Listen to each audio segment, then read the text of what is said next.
पर आप ये कह रहे हो कि एक ब्रीडर नहीं मानता कि उसके डॉग में क्या कमी है। हाँ, नहीं मानता। पर आपको ऐसा नहीं लगता कि इंडियन डॉग ब्रीडिंग इंडस्ट्री के स्कैम्स, इंपोर्ट्स नॉलेज और चैंपियंस ब्लड लाइन, वो सच जो कोई आपको आज तक नहीं बताता। अगर जैसे आप एक ब्रीडर हो, एक मैं ब्रीडर हो, मुझे आपकी कमी पता चल गई, controversial.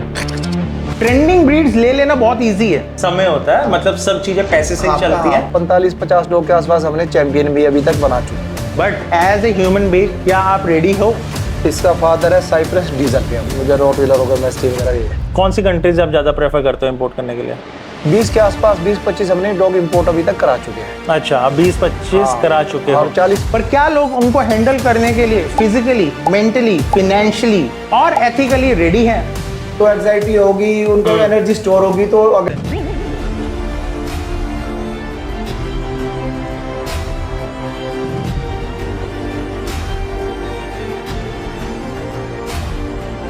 Welcome to the episode 3 of let's talk K9। This is your host Raag Kohli और आज हम बहुत एक इंटरेस्टिंग जगह आए हैं, a very renowned name in the mastiff industry. आज की खोज हमें लेके आई है Nahra canal and that to Meham, Haryana के अंदर। और आज हम आपको दिखाने वाले हैं the world renowned mastiffs. Yes, ऐसे मैस्टिफ्स जो 6 कंट्री चैंपियंस हैं, सर्बियन चैंपियंस हैं and they hold very good titles. Indian champions की तो मैं क्या बात करूं, दे आर 6 कंट्री चैंपियंस। आज आपको देखने वाले हैं बड़े बड़े बुल मैस्टिफ्स, इंग्लिश मैस्टिफ्स, साथ में आपको देखेंगे जर्मन शेपर्ड्स और साथ में आपको देखेगा एक बेल्जियम मैलेनॉ। सो आज आपका होस्ट आपको एक ऐसे शख्स से मिलाने वाला है जिनका नाम है निवेश, जिनको 20 इयर्स का बहुत ही इन डेप्थ नॉलेज है डॉग ब्रीडिंग के अंदर। 15 साल उन्होंने रॉटवाइलर्स ब्रीड किए हैं और अब वो कर रहे हैं मैस्टिफ्स के साथ काम। निवेश जी ने अपने लाइफ टाइम के अंदर इन 20 years of experience 40 Indian champions बनाए हैं और रॉटवाइलर्स के अंदर स्पेशली 15 इंडियन चैंपियंस क्रिएट किए हैं। चाहे बात कीजिए ट्रेनिंग स्कूल की, डॉग स्पोर्ट्स की, ओबीडियंस ट्रेनिंग, चाहे वो बेसिक हो, एडवांस्ड हो, competitive obedience training, protection work training या फिर शो ट्रेनिंग, इनके स्कूल के अंदर आप अपने डॉग को, अगर आप इंडस्ट्री के अंदर एस्टेब्लिश करना चाहते हो अपने नाम को, तो आप इनको एनरोल कर सकते हैं। So welcoming my breeder friend निवेश जी, having 20 years vast experience in dog breeding। आइए निवेश जी। So he is निवेश जी। निवेश जी, मैंने आपका इंट्रोडक्शन तो दे दिया, आप मुझे बताओ फिर भी अपने मुंह से कि हम लास्ट 20 ईयर से ब्रीडिंग कर रहे हैं। मेरे पार्टनर, मेरा भाई अनिल नेहरा जी के साथ हम Rottweiler, bull mastiff, English mastiff और शेफर्ड वगैरह भी करते हैं। मेनली हम bull mastiff, English mastiff, Rottweiler में ही ज्यादा ब्रीडिंग किया है। बाकी तो हमने ब्रीड तो ग्रेट डेन, नेपोलिटन सब कुछ किया है। अच्छा, सब कुछ किया, 20 साल के एक्सपीरियंस है। और आपका डॉग स्कूल है एक? आज डॉग स्कूल है जिसके अंदर आप ट्रेनिंग देते हो, ट्रेनिंग देते हैं, obedience, dog sports, protection, show training तक हर तरह की हम ट्रेनिंग भी प्रोवाइड करते हैं, बॉर्डर ट्रेनिंग में रख के अपने पास। अच्छा, अपने पास रखते हो? कितने दिन तक डॉग आपके अपने पास रखते हो? वो डिपेंड करता है कि आपको किस परफेक्शन के किस लेवल पे ट्रेनिंग करके, मतलब मिनिमम 4 महीने से है कोर्स, उसके बाद फिर आप चाहे साल 1.5 साल की तरह। पर आपको ऐसा लगता है कि अगर मैंने अपना डॉग आपको 4 महीने के लिए दिया तो मुझसे डिटैच नहीं हो जाएगा? नहीं, ऐसा कुछ नहीं है, वो ट्रेनिंग का पार्ट है। और आप ये गारंटी देते हो, क्योंकि मैंने जितना मेरे सर्कल के अंदर लोगों को जाना है जिन्होंने आपके पास अपने डॉग्स रखे हैं, वो सब चैंपियंस बने हैं। हाँ, सब चैंपियन है और अच्छा रिजल्ट आया। हमें किसी क्लाइंट की आज तक कोई शिकायत नहीं आई, नेगेटिव फीडबैक कोई भी नहीं आया आज तक।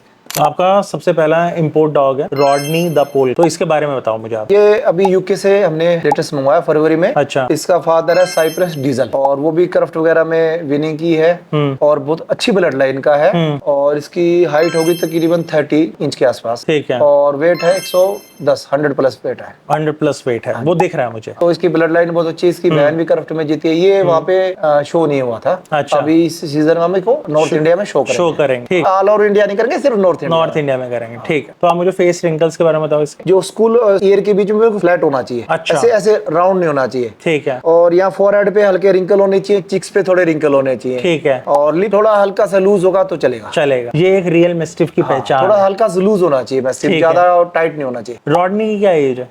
3 year. Indian dog breeding industry के स्कैम्स, इंपोर्ट्स नॉलेज और चैंपियंस ब्लड लाइन, वो सच जो कोई आपको आज तक नहीं बताता। डॉग चूज करना हमेशा एक चॉइस नहीं होती, ये एक रिस्पॉन्सिबिलिटी है और गलती का प्राइस सिर्फ डॉग ही पे करता है। तो welcome to section 1 of origin, legacy and authority. Neeraj ji, मुझे ये बताओ, आपने इतने एलाइट ब्रीड जैसे मैस्टिफ्स के अंदर काम कर लिया, रॉटवाइलर्स के अंदर काम कर लिया, आपके हिसाब से, आपके 20 साल के तजुर्बे के हिसाब से, अगर एक रियल ब्रीडर है उसको एक पपी सेलर से आप कैसे डिफरेंशिएट करोगे? रियल ब्रीडर का थोड़ा लॉन्ग टर्म विजन होता है, उसको शॉर्ट टर्म प्रॉफिट नहीं चाहिए। रियल ब्रीडर ये नहीं कि पप्पी प्रोड्यूस करना नहीं है, हमको अपना ब्रीड का इंप्रूवमेंट करना है, उसका कैरेक्टर, उसका हेल्थ, तो उन चीजों पे, उसके जेनेटिक्स पे, उन पे काम करना होता है। उसके लिए जैसे कि हम प्लान ब्रीडिंग होनी चाहिए, हमें अपने डॉग के साथ किस दूसरे डॉग का पेयरिंग करना है, क्या उसका जेनेटिक्स है, उस पे बहुत कुछ डिपेंड करता है। उससे क्या कि आप जैसे प्लान ब्रीडिंग करोगे तो उस पे आप में प्रिडिक्ट कर पाओगे कि इसमें ये हमको इम्प्रूव मिलेगा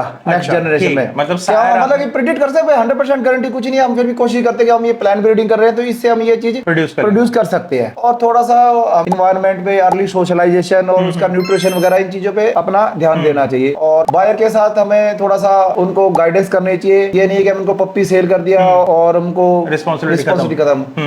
तो थोड़ा सा ट्रांसपेरेंसी होनी चाहिए, मतलब तो बायर के साथ। एक रियल कैरेक्टरिस्टिक है ट्रू ब्रीडर की, ना कि एक पपी सेलर। और पप्पी सेलर क्या है कि उन्होंने ज्यादा पप्पी सेल करने हैं, क्वांटिटी, और जल्दी सेल करने हैं। उनको जेनेटिक्स, हेल्थ स्क्रीनिंग का इनका उनको कोई मतलब नहीं, क्या है क्या नहीं, वो अपना पपी सेल किया और उनकी रिस्पॉन्सिबिलिटी खत्म, फुल स्टॉप। तो ट्रू ब्रीडर तो वही है जो ब्रीड को आगे लेके जाए, उसको इंप्रूवमेंट करे, उसमें कुछ हर जनरेशन में, नेक्स्ट जनरेशन में कुछ ना कुछ इंप्रूव हो, वही ट्रू ब्रीडर है मेरे हिसाब से। बहुत अच्छा जवाब दिया। 20 साल का तजुर्बा मुझे साफ दिख रहा है कि आपके आंसर्स के अंदर। आज के जमाने में जो पेडिग्री है, पेडिग्री क्या सच में राजा है या फिर एक गिमिक ही रह गया? पेडिग्री की अपनी एक वैल्यू है, हम पेडिग्री को अंडरस्टैंड करें, उसको कैसे हम यूज कर रहे हैं, इन चीजों पे बहुत कुछ निर्भर करता है। अच्छा, हम अच्छी पेडिग्री का देखो काफी रोल है, इसमें कोई डाउट नहीं है, ठीक है, क्योंकि जो ब्लड लाइन है, जीन्स है, वो आगे हम नेक्स्ट जनरेशन को दे रहे हैं अच्छे जीन्स, तो देखो उसमें ब्रीड का तो इंप्रूवमेंट होना ही है। तो पेडिग्री का रोल है, मगर हम उसको किस तरह यूज करते हैं अपनी ब्रीडिंग में, वो बहुत जरूरी है। तो वो एक शार्प और एक्सपीरियंस के साथ ही आता है। हाँ जी, ये और कई बार जैसे होता है पेडिग्री के लोग मिस यूज भी कर रहे हैं, तो मतलब ब्रीडर डिपेंड करता है। हम कई जगह होता है कि हम पेपर वगैरह नहीं दे रहे, हम सिर्फ वर्बल कहते हैं, हाँ ये बच्चा उसका है, वो कोई प्रूफ नहीं देते। तो हमको सारा उसका केस है, रजिस्ट्री पेपर, उसकी पेडिग्री वगैरह, उसके पेरेंट्स वगैरह हमको लाइव देखना चाहिए, पूरी लाइनेज तो लाइनेज देखनी चाहिए उसकी, तो पेडिग्री को फायदा। हम अगर वर्बल कह दिया कि बच्चा उसका है, उसका कुछ नहीं है। माँ बाप देखो, उसके केस है, रजिस्ट्री पेपर देखो, और उसकी पेडिग्री में कितना मतलब की लाइन अच्छी है, उसके पीछे से जनरेशन आ रही है, वो कितना इंप्रूव होगा, उस पर पेडिग्री डिपेंड करता है। आपका पेडिग्री, आप डॉग का रिजल्ट अच्छा नहीं है, प्रोड्यूस अच्छा नहीं है, तो उस पेडिग्री का ज्यादा कोई बेनिफिट नहीं है। ठीक, तो आपको देखना चाहिए कि उस पेडिग्री आगे क्या थ्रो कर रही है पप्पी में, क्या अच्छे बच्चे दे रहा है। तो पेडिग्री का देखो बहुत अच्छा है, मगर ये किंग नहीं है कि पेडिग्री है तो सब कुछ है। एक इथिक्स भी है, ब्रीड स्टैंडर्ड भी है, वो भी जरूरी है। मगर पेडिग्री का एक अपना रोल है, इंपॉर्टेंट रोल है। सो आप मुझे बताओ, इंडियन ब्रीडिंग स्टैंडर्ड्स के अंदर एक ऐसा हार्श ट्रुथ जो ब्रीडर्स नहीं सुनना चाहते। हम अपने डॉग की जो कमियां हैं, हम उनको एक्सेप्ट नहीं करते। हमारा डॉग है तो बेस्ट है, उसमें कोई कमी नहीं है। एक सबसे तो मेन ये है कि हम अपने डॉग का जो माइनस पॉइंट है, हम उसको एक्सेप्ट करते ही नहीं है। हम कहते हैं हमारा डॉग तो बेस्ट है। तो एक तो ये हो गया। दूसरा क्या कि डॉग लोगों को ना ब्रीड स्टैंडर्ड का इतना नॉलेज नहीं है, तो थोड़ा अवेयरनेस होनी चाहिए ब्रीड की नॉलेज के बारे में। आपको थोड़ा रिसर्च करना चाहिए। आप कोई पप्पी ले रहे हैं तो उसके अच्छे ब्रीडर से आप थोड़ा सा उनसे जान लेना चाहिए कि इसमें ब्रीड में क्या होना चाहिए, क्या नहीं होना चाहिए, उसके कौन से जेनेटिक्स अच्छे हैं, मतलब क्या टेम्परामेंट होना चाहिए, क्या बॉडी एनाटॉमी होनी चाहिए। तो इससे थोड़ा सा रिसर्च करना चाहिए, और तभी आप जाके थोड़ा सा। पर आप ये कह रहे हो कि एक ब्रीडर नहीं मानता कि उसके डॉग में क्या कमी है? हाँ, नहीं मानता। पर आपको ऐसा नहीं लगता कि अगर जैसे आप एक ब्रीडर और एक मैं ब्रीडर, और मुझे आपकी कमी पता चल गई, ठीक है, तो मैं उसको मिसयूज भी कर सकता हूँ आगे जाके अपने फायदे के लिए? ये है इस इंडस्ट्री के अंदर? नहीं, वो तो बंदे पे डिपेंड करता है, ऐसा कुछ नहीं। हमारा ऐसा कुछ यूज नहीं करता किसी की दूसरे की चीज। पर आप 20 साल का एक्सपीरियंस लेके हो, अगर मैं आपको बोलूंगा आपकी ब्रीड के अंदर ये कमी, आप मानोगे? अगर वो कमी होगी तो मैं मानूंगा। अगर आप कह रहे हो कि कमी है और मेरे को लगता है कमी नहीं है, तो मैं नहीं मानूंगा। हमारा। आपको ये लग रहा है कि Indian bread dogs world champions बन सकते हैं या फिर हम अभी भी इंपोर्ट्स के ऊपर टोटली रिलाई करना चाहिए? नहीं, बन सकते हैं। इंडिया में पैशन है, पोटेंशियल है, ब्रीड अवेयरनेस भी है। लोग तो अपना हर साल कुछ ना कुछ इंप्रूव कर रहे हैं, स्टैंडर्ड कर रहे हैं, और काफी अच्छी, बहुत लोग हैं जो अच्छी अच्छी इंटरनेशनल लेवल की ब्रीडिंग भी कर रहे हैं इंडिया में। अच्छा, पर हमारा कभी भी ऐसा डॉग क्यों नहीं प्रोड्यूस हुआ कि जो वर्ल्ड चैंपियन बन जाए? ये क्या रह गया है कमी? क्लाइमेट रीजन है? क्लाइमेट भी है, फिर हमारे पास वो जीन्स पूल नहीं है जो यूरोप में है कि हम किसी कंट्री में जाके वहां पे अपनी डॉग की पेयरिंग कर सकते हैं। हमारे पास वो जो लिमिटेड है, इसके लिए हमको ज्यादा अच्छी ब्लड लाइन के इंपोर्ट डॉग कराने पड़ेंगे, यूज करने पड़ेंगे, उससे फिर हम आगे अच्छा प्रोड्यूस कर सकते हैं। मतलब कि हमारा सोर्स कम है, मतलब इतनी ब्लड लाइन नहीं है, क्योंकि वहां पे तो यूरोप में तो इधर से उधर आप कहीं भी किसी देश में जाके अपना कर सकते हो, मगर इंडिया में थोड़ा सा ये चीजें दिक्कत है, यहाँ से बाहर जाना डॉग को कराना, ये थोड़ा सा दिक्कत है। इस वजह से बाकी जो गैप था जो यूरोप में इंडिया, वो धीरे धीरे कम हो रहा है। हाँ। तो आपको लगता है कि आने वाले टाइम में इंडिया भी एक वर्ल्ड चैंपियन प्रोड्यूस कर सकता है, और लोग यहाँ से इंपोर्ट करना चाहेंगे? यहाँ से लोग अभी काफी है जो एक्सपोर्ट कर रहे हैं, किया भी लोगों ने। अभी इंडिया में अच्छे डॉग है, ऐसी कोई बात नहीं है, मगर धीरे धीरे जो गैप है वो कम हो रहा है, और लोग इंडियन ग्लोबल पे इंडिया के डॉग काफी अभी आगे बढ़ रहे हैं, पर टाइम लगेगा थोड़ा। तो अब आपका जूनियर प्लूटो, जिसको हम बोलते हैं चैंपियन बस्टर, ठीक है, इसके बारे में आप मुझे बताओ। ये हमारा होम ब्रीडिंग का पप्पी है, ठीक है। ये मेरा जर्मन से इंपोर्ट था प्लूटो। अच्छा। मेरा इंडियन चैंपियन भी है, और उसका पप्पी है ये। इंडियन चैंपियन प्लूटो का पपी बस्टर है। इंडियन चैंपियन प्लूटो है, वो जर्मनी से इंपोर्ट है, इंपोर्टेड डॉग है। अच्छा, प्लूटो, ठीक है, वो इंपोर्टेड डॉग था प्लूटो, उसका ये हमारा पप्पी था, हमारा होम ब्रीडिंग, और ये भी इंडियन चैंपियन है। अच्छा, ये भी इंडियन चैंपियन है आपका बस्टर? हाँ जी। और आपके बस्टर की क्या एज है? 2+ है। 2+ है। इंपोर्ट क्वालिटी क्या है कि जो इंडिया में बेचा जा रहा है, क्या वो रियल ब्लड लाइन है या सिर्फ एक expensive marketing gimmick? This section explains it all. Section 2 आज हम ले रहे हैं, जिसके अंदर हम बात करने वाले हैं imports versus Indian bread dogs. आपने ना यूके से, स्पेन से और टॉप एफसीआई लाइंस को इंपोर्ट किया अपने 20 साल के तजुर्बे के अंदर। आपको क्या लग रहा है कि इंडियन जो ब्रीड्स हैं वो किस चीज में बस पीछे? एक क्रिस्प आंसर दे दो मुझे। ये ब्रीडर का नहीं है, ये भी कंट्री का नहीं है, ये ब्रीडर है जो मतलब पीछे भी रह सकता है। कंट्री का नहीं, कि उस कंट्री का ब्रीडर अच्छा है। अच्छा। उसका हमारे इंडिया में भी बहुत से ऐसे हैं जो बहुत अच्छे टॉप क्वालिटी डॉग प्रोड्यूस कर रहे हैं। अच्छा। तो बस ये है कि जो यूरोप में है वो काफी डिसिप्लिन्ड ब्रीडिंग करे काफी लंबे टाइम से। अच्छा, बहुत पुराने? हाँ, बहुत पुराने टाइम से करे, उनके डॉक्यूमेंटेशन वगैरह प्रॉपर रहती है, तो इस वजह से वो थोड़ी सी हमसे आगे हैं। उनके पास स्ट्रॉन्ग जीन्स पूल है। अच्छा। हमारे पास थोड़े कम है, मगर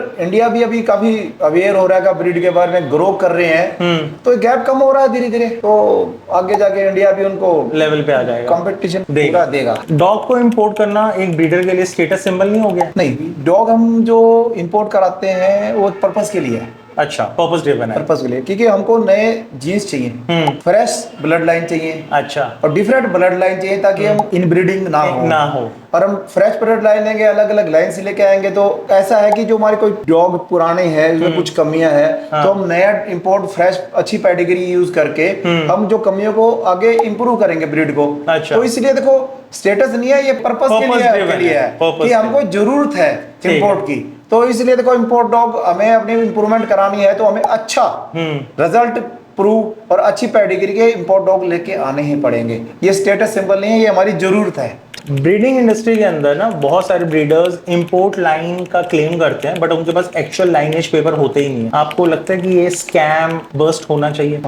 ये अब बायर के साथ गलत हो रहा है। आपके पास जो डॉग है, आपकी ओरिजिनल पेडिग्री आपको वही देनी चाहिए, वही माँ बाप बताने चाहिए। ये नहीं है कि पप्पी आपने कुछ बता दिया पेरेंट्स को, ये तो देखो बिल्कुल एक चीटिंग है। और कोई हम पप्पी लेके जाते हैं और उसको अपने बच्चे की तरह रखते हैं, उसके साथ कुछ अच्छा रिजल्ट नहीं आता, तो उसको पता चलता है कि ये जो हमने लिया है वो ये है नहीं, तो देखो उसको दुख होता है। ये चीजें नहीं होनी चाहिए। पर इससे ब्रीडर का भी नाम खराब होता है। ब्रीडर का भी नाम खराब होता है, और ब्रीडरों पे भी लोग फिर शक की निगाह से देखते हैं और ट्रस्ट नहीं करते। आज के जमाने में, आज की अगर मैं बात करूं, निवेद जी को एक top imported blood line dog मिले और एक इंडियन ब्रेड बहुत अच्छे जेनेटिक पूल का डॉग मिले, तो निवेद जी इंपोर्ट डॉग की तरफ जाएंगे या फिर इंडियन ब्रेड? इस पे डिपेंड करता है कि उसकी स्ट्रॉन्ग जेनेटिक क्या है। हाँ। वो डॉग में क्या मतलब ये है, वो शो के लिए ये जीत रहा है, आगे क्या प्रोड्यूस करेगा, उसके जीन्स पूल कितने स्ट्रॉन्ग है और वो उसकी रेयरिंग कैसे हो रखी है, उसके स्ट्रक्चर कैसा है। ठीक है। अगर वो मेरे इंपोर्ट से अगर बेटर अगर ब्रीड इन इंडिया है तो मैं ब्रीड इंडिया कर वो तो डॉग पर डिपेंड करता है, उसके जीन्स पूल पे देखा कितना स्ट्रॉन्ग उसकी पेडिग्री है, उसका बॉडी स्ट्रक्चर कैसा है, आगे वो बच्चों में क्या थ्रो कर रहा है, कितना इंप्रूव कर रहा है ब्रीड को। अगर वो इंपोर्ट से बेटर है तो आप उसकी स्ट्रॉन्ग पेडिग्री है तो मैं डेफिनेटली इंडियन चूज कर सकते हैं। मुझे लियो के बारे में बताओ। का जो फादर है वो मेरे फ्रेंड का इंपोर्ट डॉग है और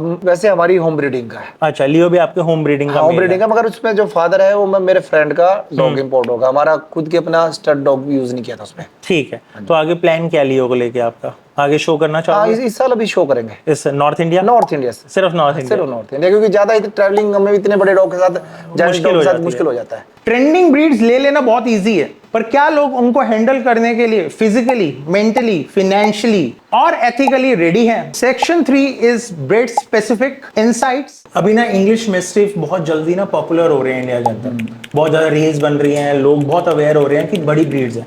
आपको लगता है कि इंडियन हाउस होल्ड्स अभी भी उनको संभालने के लायक हैं? ये एक जायंट ब्रीड है, इसकी केयर बहुत स्पेशल करनी पड़ती है। अच्छा। उसके जॉइंट के लिए आपको प्रॉपर सप्लीमेंट वगैरह देने पड़ेंगे, उनको प्रॉपर वॉक करानी पड़ेगी और उनका न्यूट्रिशन का बहुत आपको ध्यान रखना पड़ेगा। ठीक है। तो आप अगर मैस्टिफ ले रहे हो तो उसके पहले आपको ना उस अच्छे ब्रीड से पूरी नॉलेज रिसर्च कर लेनी चाहिए, क्योंकि ये काफी 100+ वेट का डॉग है, तो आपको इसको संभालने में थोड़ा सा एक्स्ट्रा एफर्ट लगाना पड़ेगा। एक्सपीरियंस्ड आपको लगता है कि एक एक्सपीरियंस्ड पेट पेरेंट होना चाहिए इतनी बड़ी ब्रीड को संभालने के लिए? नहीं, ये तो कुछ नहीं कि आप ये फर्स्ट टाइम ओनर भी ले सकता है। ठीक है। मगर आपको ना ब्रीडर के साथ टच में रहना चाहिए, उसकी गाइडेंस के हिसाब से चलोगे तो ये बहुत अच्छी ब्रीड है। बहुत अच्छी ब्रीड है, घर पे रखने हाँ, थोड़ा सा इसका जॉइंट वगैरह का पप्पी है, स्लिपरी वगैरह पे नहीं रखे, ये थोड़ा ये ध्यान रखना पड़ेगा। हाँ, हेवी ब्रीड, थोड़ा ध्यान। और बच्चों के साथ कैसे रहते हैं? ये बहुत बढ़िया, बहुत फैमिली, मतलब एक फैमिली डॉग, बहुत फैमिली अच्छा डॉग है। गार्डिंग भी करते हैं, ये नहीं गार्डिंग नहीं करते, मगर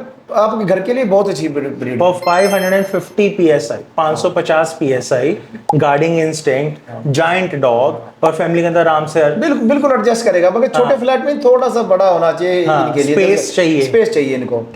आपने बहुत ट्रेनिंग कराई है, आपके पास अभी बेल्जियम मेलानॉन, ठीक है, ये पुलिस और मिलिट्री में यूज होते हैं। क्या ये हाइप है या फिर जर्मन शेपर्ड्स की मैं बात नहीं कर रहा, सिर्फ जर्मन शेपर्ड्स की बात कर रहा हूँ, वो ज्यादा ट्रेनेबल है? नहीं, बेल्जियम ज्यादा, वो ज्यादा इंटेलिजेंट। बेल्जियम ज्यादा इंटेलिजेंट है, थोड़ा हाई एनर्जी डॉग है, एक ऑलराउंडर डॉग है जो ओबीडियंस, प्रोटेक्शन, ट्रैकिंग सब कुछ करता है। ठीक है, एक फुल पैकेज है। अच्छा। मगर उसके लिए आपको है ना उसकी proper exercise, proper training, time, early socialisation बहुत जरूरी है। ठीक है, नहीं तो फिर आपको संभालना थोड़ा सा मुश्किल हो जाएगा। पर आपको क्या लगता है कि एज ए पेट पेरेंट, जैसे मेरा फिजिकल स्ट्रक्चर है, मैं फैट हूँ, मोटा हूँ, ठीक है, मैं अगर बेल्जियम लेता हूँ और मेरा लाइफस्टाइल बहुत ज्यादा ऐसा है कि मैं सोफे पे ही बैठा रहता हूँ, मैं बाहर नहीं लेके जाता, तो मेरे लिए बेल्जियम नहीं है? नहीं। अब ये बेल्जियम वर्किंग डॉग है, बहुत हाई एनर्जी वाला है। इसकी एनर्जी आपको सारी निकालनी पड़ेगी, प्रॉपर एक्सरसाइज ट्रेनिंग करानी पड़ेगी। तो एज ए पेट पेरेंट एक एक्टिव पेट पेरेंट, हाँ, एक्टिव पेरेंट होने चाहिए इसको। ये वर्किंग ब्रीड है, ये लेजी ब्रीड नहीं है कि ये सारे दिन घर में बैठे, ऐसा नहीं है। इसको काम चाहिए,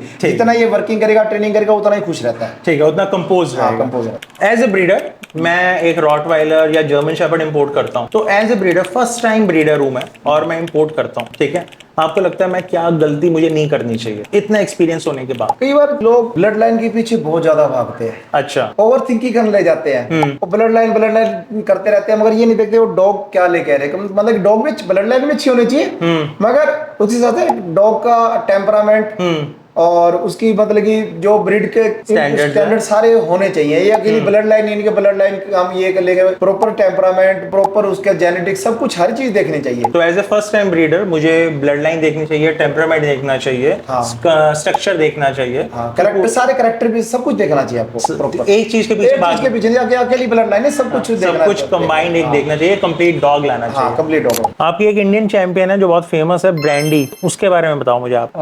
ब्रांडी की जो मदर है वो हमारा डॉग था वलास। अच्छा।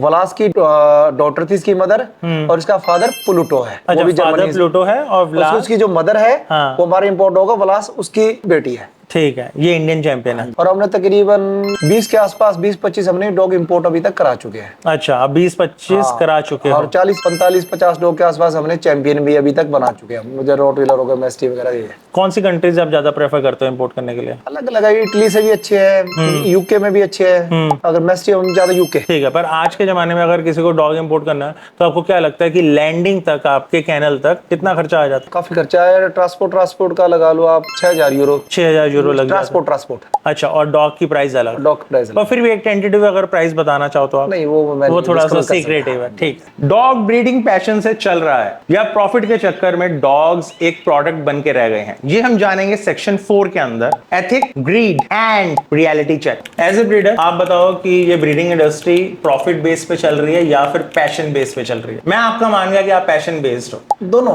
वो चीजें हैं। दोनों चीजें। देखो, पैशन भी एक लेवल पे रहेगा। आप इतना मतलब उस पे आप खर्चा कर रहे हो तो उसके लिए थोड़ा आपको देखो प्रॉफिट रेवेन्यू भी आना चाहिए। ठीक है, अकेला बहुत पैशन जायज से बात आप है। मतलब कि इतना लंबा नहीं चला सकते। पैशन का भी एक जो लिमिट है, समय होता है, मतलब सब चीजें पैसे से ही चलती हैं, तो it is profit and passion. अगर जितने थोड़ा बहुत प्रॉफिट होगा तो आपका पैशन ज्यादा बढ़ेगा, एक्सप्लोर करेगा। बहुत अच्छा, और आपने एक ऑनेस्ट आंसर दिया। अगर मैं किसी और से पूछता तो मुझे सिर्फ बोलते पैशन। नहीं, पैशन तो पैशन है तो ही ये गेम है। अगर पैशन नहीं है तो अकेले प्रॉफिट पे तो नहीं चलेगा। नहीं, आपको पैशन होना जरूरी है, मगर पैशन के साथ प्रॉफिट भी होना जरूरी है। पैशन भी होना चाहिए एंड प्रॉफिट बेस्ड माइंडसेट भी होना चाहिए। इंडिया के अंदर ना ओवर ब्रीडिंग हो रही है बेल्जियम मेलानॉ मैस्टिफ्स की। आपको क्या लगता है कि ये आगे जाके ब्रीड स्टैंडर्ड्स के लिए खतरा हो सकता है? ऐसा नहीं कि जो अच्छी ब्रीडिंग कर रहे हैं जो, तो उनको तो कोई ऐसी दिक्कत नहीं। जो आप अच्छी ब्रीडिंग करोगे तो आपको अच्छा रिजल्ट मिलेगा, आपके पप्पी भी सेल होंगे और आप नए नए जीन्स पूल लेके आओगे, कुछ ना कुछ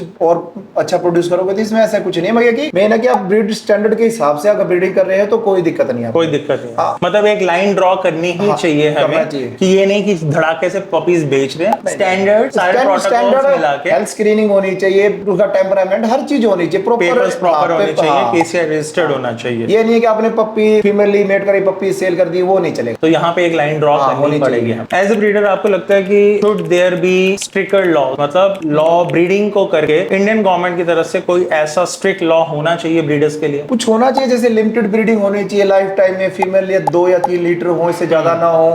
मतलब कि कुछ मतलब साल में 2 साल में आप 1 लीटर ले सको। और प्रॉपर मतलब जो पेपर का जो वर्क है केस अगर बिल्कुल ओरिजिनल होना चाहिए, उसमें कुछ फेक नहीं होना चाहिए। ठीक है, ये चीजें होनी चाहिए, ये चीजें होनी चाहिए। नहीं तो आजकल तो लोग फीमेल ले लेते हैं एंड दे स्टार्ट ब्रीडिंग, एक साल में 2 ले लिए। नहीं, लिमिटेड ब्रीडिंग होनी चाहिए। तो आपके हिसाब से स्ट्रिक्टर लॉज होने चाहिए ब्रीडर्स के लिए, और ये ब्रीडर्स के लिए और ब्रीड स्टैंडर्ड्स के लिए दोनों बेनिफिशियल है। बाद में आगे जाके फ्यूचर में ब्रीडर के लिए बेनिफिट है, ये अभी वो समझ नहीं रहे। क्योंकि लोग अभी कि घर में किसी ने लिया 2 फीमेल ले ली, वो ऐसे इधर उधर से ब्रीडिंग करा रहे हैं, कोई कैटेगरी कुछ नहीं, तो उसका नुकसान भी तो अच्छे ब्रीडर को भी हो रहा है। एग्जैक्टली, मैं समझ गया। जो मेहनत कर रहा है उसको नुकसान हो रहा है, तो there should be stricter laws. क्योंकि लोग कहेंगे कि ये भी डॉग है, ये भी डॉग, उसको ये नहीं पता ये इसमें क्या जेनेटिक्स क्या है, एक में कितना अच्छा है, ये क्वालिटी क्या है। उनको सिर्फ पप्पी दिख रहा है, छोटा पप्पी जो है सेम दिखते हैं, ज्यादा इतना फर्क नहीं पड़ता। तो इसका नुकसान अच्छे इथिकल ब्रीडर को भी है। तो आप 2 फीमेल पपीज लेके आए हो अभी, तो जो आप पपी लेके आए हो उसका नाम है डिक्सी, इंग्लिश मैस्टिफ है, 5 महीने की, और इसका फादर है इंडियन चैंपियन डिगर। आप मुझे बताओ, जो आप ये 2 पपीज आए हो, एक है आपका इंग्लिश मैस्टिफ और एक है बुल मैस्टिफ, इन दोनों में आपको क्या चेंज, मतलब क्या फर्क है इन दोनों में? English mastiff bull mastiff size का फर्क है। अच्छा, मैस्टिफ का साइज बड़ा है। ठीक है, इंग्लिश मैस्टिफ का साइज बड़ा है, स्ट्रक्चर वजन का काफी डिफरेंस है। ठीक है, और इंग्लिश मैस्टिफ थोड़ा एनर्जेटिक ज्यादा है और टाइट रहता है बॉडी, और ये लूज रहता है थोड़ा सा, और थोड़ा लेजी रहता है। ठीक है, बुल मैस्टिफ थोड़ा टाइट रहता है। हाँ, टाइट भी है और थोड़ा एनर्जेटिक भी ज्यादा है, थोड़ा एनर्जेटिक रहता है। और उसका मैस्टिफ का साइज थोड़ा बड़ा होता है, वेट भी का भी काफी डिफरेंस है। ठीक है, पावरफुल ब्रीड्स लेना हमेशा ही इजी रहा है। अगर आपके पास पैसे आप ले सकते हो, but as a human being क्या आप रेडी हो उसके सारे चैलेंजेस को पूरा करना, या सिर्फ एक अच्छी ब्रीड ले लेना आज एक स्टेटस सिंबल बन के रह गया? Today we gonna explore it in section number 5, जिसके अंदर हम training, temperament and reality check करेंगे। इंडिया के अंदर ना बहुत ट्रेंड है, एक रॉटवाइलर ले लिया जैसे मेरे पास है, ठीक है, बेल्जियम मेलानॉय ले लिया, पर आपको क्या लगता है कि कहां पर इंडियन पेट पेरेंट्स ना ट्रेनिंग में मार खा जाते हैं या फिर ट्रेंड के पीछे भागते रहते हैं? देखो, बेल्जियम और रोटवीलर बड़ी हाई एनर्जेटिक डॉग, इनको वर्किंग पसंद है। इनको वर्किंग का मतलब ये नहीं है कि वो भाग लिया, उनको जैसे बाइट वर्क हो गया, अच्छा, ट्रैकिंग हो गया, ओबेडेंस हो गया, ये सब कुछ मतलब कि उनको कंप्लीट पैकेज उनको करना पड़ता है। अच्छा। और जो न्यू ओनर है वो अनप्रिपेयर्ड रहते हैं। हाँ। उस इसके लिए उनकी कोई तैयारी नहीं होती। ठीक है। तो फिर वहां से क्या है कि डॉग जैसे उनको घर पे रख लिया तो एग्जाइटी होगी, उनको एनर्जी स्टोर होगी, तो अग्रेशन आ गया, और फिर धीरे धीरे उनको बिहेवियर प्रॉब्लम आती है। ठीक है। तो इसलिए पहले अपने आप को प्रिपेयर करो। ये जो ब्रीड है रॉटवीलर होगा, ये खतरनाक नहीं है। ओनर और डॉग का रिलेशनशिप मैच नहीं कर रहे। अच्छा, वाइब मैच नहीं कर रही या फिर एनर्जी मैच नहीं कर मैच रही। नहीं हो रहा उनका, तो इसलिए मिस मैच हो रखा है। तो इसमें ओनर कैपेबल नहीं है उस ब्रीड को संभालने के लिए। तो आप पहले मतलब कि रॉटवीलर या बेल्जियम को संभालने की कैपेबिलिटी आपके अंदर होनी चाहिए, तो ही आप ये ब्रीड लो पहले, नहीं तो फिर आपको दिक्कत आएगी। ये ब्रीड खतरनाक नहीं है, ओनर की ही गलती है। तो उनका दोनों का मिसमैच हो जाता है, डॉग का और उसका। उनको पहले थोड़ा रिसर्च करना चाहिए और फिर उसके बाद उनका होमवर्क करना चाहिए। फिर ये ब्रीड के साथ आप बिल्कुल कंफर्टेबल रहेगा। डॉग बिल्कुल कोई दिक्कत नहीं है, बड़ी अच्छी ब्रीड है दोनों, कोई डेंजरस नहीं है। ये आप लोगों को की ना वहम है कि रोटवीलर ऐसा है, बेल्जियम ऐसा है, ऐसा कुछ नहीं है। ऐसा कुछ नहीं, सिर्फ ये ओनर की गलती है कि वो अच्छे से उसको नहीं संभाल पा रहा है। ठीक है। मैं आपसे एक जानना चाहता हूँ, बेल्जियम मेलानॉ या फिर रॉटवाइलर की हम बात कर रहे हैं, इन दोनों का ना ट्रेट है, एक नेचर है गार्ड करने का, ठीक है। अब मेरे पास एक रॉटवाइलर है, एग्जाम्पल के तौर पे मैं लेता हूँ, या बेल्जियम मेलानॉ है, ठीक है। उसके अंदर कितने % नेचर और कितने % ट्रेनिंग उसको एक परफेक्ट डॉग बना सकती है? देखो, अच्छा जेनेटिक वाला डॉग है, हाँ, तो ट्रेनिंग का अच्छा बेस बन जाएगा, ठीक है। और जिस डॉग में थोड़ी इसके दिक्कत है, मतलब कि जेनेटिक में दिक्कत है, तो उसको हमको काफी मेहनत करके मैनेज करना पड़ेगा, ठीक है। जो अच्छे जेनेटिक वाला डॉग है वो जल्दी उस पे हम ट्रेनिंग का जल्दी रिजल्ट आएगा। मगर जो दूसरा डॉग है जिसकी उसमें थोड़ा टाइम लगेगा, हमको लंबा टाइम करना पड़ेगा ट्रेनिंग, उसको ट्रेनिंग मतलब कि लगातार करनी पड़ेगी, हो जाएगा, मगर वो भी हो जाएगा, हो जाएगा। मगर अच्छे जेनेटिक वाला आपको शुरू से ही अच्छा बेस देके चलेगा। किसी के पास एक डॉग है जो एग्रेशन है जिसके अंदर, उसको आप जैसे आप ट्रेनिंग स्कूल चलाते हो, क्या हम उसको ठीक कर सकते हैं? हाँ, कर सकते हैं। कर सकते हैं। एग्रेशन कंट्रोल किया जा सकता है? किया जा सकता है, मगर उसके बाद जैसे आपके पास मैंने एग्रेशन उसका कम कर दिया, फिर मैं आपको कुछ ट्रिक्स बताऊंगा, ठीक है। तो आपको उसका अपने डॉग के साथ होमवर्क करना पड़ेगा बाद में। ठीक है, बिना होमवर्क के नहीं? हाँ, नहीं, मतलब जैसे मैं आपको बताऊंगा वो चीजें, रूल आपको फॉलो करनी पड़ेगी। हाँ। तो आपको 100 नहीं तो 90% आपको रिजल्ट आएगा। 100% की गारंटी कोई भी नहीं लेता। मैं आपकी बात मान गया। मतलब अगर आप कह रहे हो कि जो आप चीजें करोगे अपने ट्रेनिंग स्कूल के अंदर, वो चीजें मुझे दोहरानी पड़ेंगी, मैं अपने आपको घर ले कुछ जाके। टिप्स दूंगा, कुछ रूल दूंगा, आपको फॉलो ऐसे करने घुमाना पड़ेंगे, है, ऐसा ऐसे करना बिहेव है, करना है, तो वो सारी चीजें हाँ, तो हमें आपका होमवर्क नहीं करोगे तो हो सकता है वो बिहेवियर इशू आपको बाद में दोबारा कभी भी वापस आ सकता है। मगर आपको उसके लिए काम करना पड़ेगा डॉग के साथ। ठीक है। तो ये 10 मंथ्स का जो आप पपी लाए हो, ये है आपका बुल मैस्टिफ। इसका फादर सर्बिया का है, नाम है किंग कॉन्ग। ये मेरा डॉग है किंग कॉन्ग, इसको हम कहते हैं शोंगा,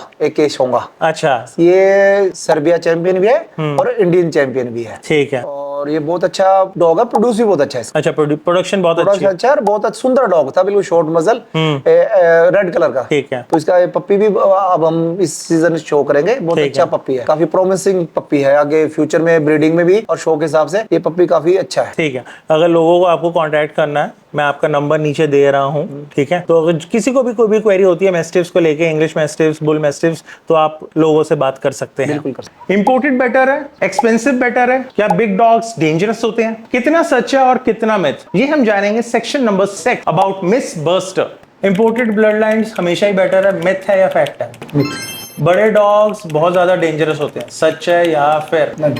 जो चैंपियन ब्लड लाइन्स होते हैं वो क्वालिटी की गारंटी होती है?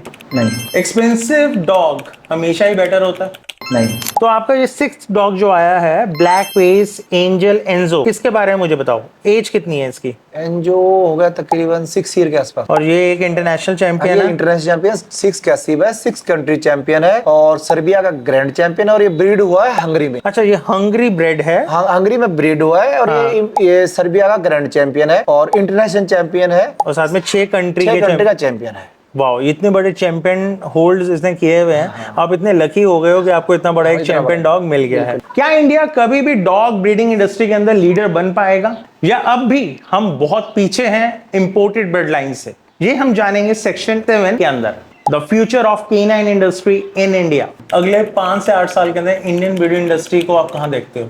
थोड़ा अच्छा इंप्रूव करेगा, वर्ल्ड लेवल पे देखते हो? हाँ जी। क्या इंडिया कभी भी एक्सपोर्टर ऑफ डॉग्स बनेगा? अभी कई ब्रीडर है जो इंडिया में से एक्सपोर्ट किए हैं, अभी कर रहे हैं और आगे तो और ज्यादा करेंगे। आप ऐसे ब्रीडर्स को क्या मैसेज देना चाहते हो जो अभी बिल्कुल नए हैं और breeding as a profession choose करना चाहते हैं? आपको पहले पैशन होना चाहिए डॉग के लिए, आप पेट लवर होने चाहिए, उसके बाद ही फिर आप इसको ब्रीडर बनना चाहिए आपको। ठीक है, मतलब प्रॉफिट बेस पे नहीं, प्रॉफिट बेस पे नहीं, आपको पहले पैशन होना चाहिए, आप डॉग लवर होने चाहिए, तो उसके बाद आपको पैशन में आना चाहिए। अगर आज आपको जीरो से शुरू करना पड़े तो अगले 20 सालों में आप इस मुकाम पे होगे या इससे अगले मुकाम पे होगे? इससे आगे। इससे आगे। तो अब आपका जो जर्मन शेफर्ड मेल आया है, इसका नाम क्या है? इसका Ozil de Gold Shark. Ozil de Gold Shark. Shark.